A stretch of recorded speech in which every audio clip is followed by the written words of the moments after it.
Let's go over this recursive function and trace it to see how it works. So the recursive function is called rf, takes in one parameter called I, which is an integer.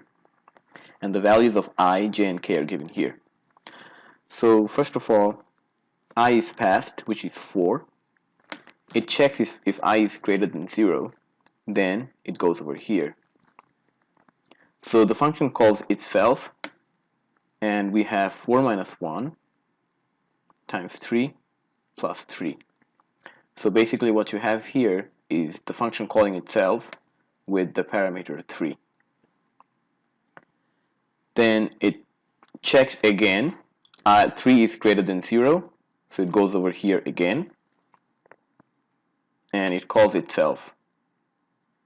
Now 3 minus 1 times 3 plus 3. Now it passes 2 as it calls itself again. 2 is also greater than 0, so it goes here. And we have rf 2 minus 1 times 3 plus 3.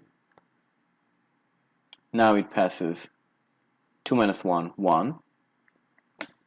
It calls the function again. So now we have 1 minus 1 times 3 plus 3. Finally, it passes rf 0.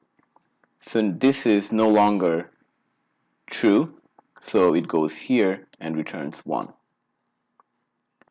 So rf0 will return 1. Let me change the color. So this returns 1.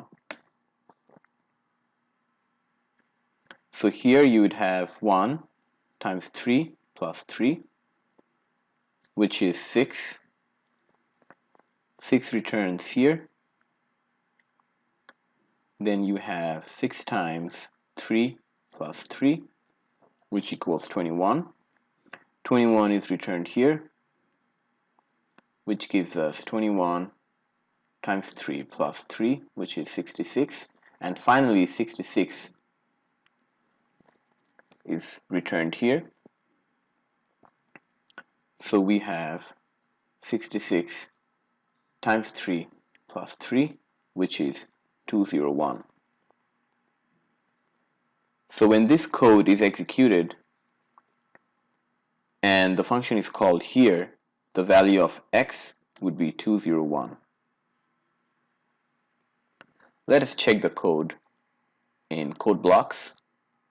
So I have the code written out here already. This is the function prototype, takes in a parameter I, which is an integer.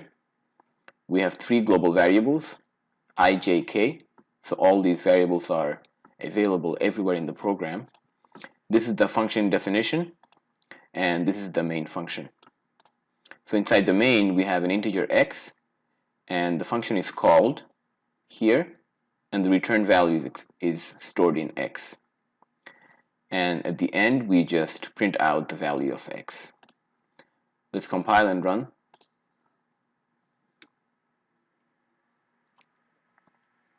As you can see, the value of x is 201, so our analysis was correct.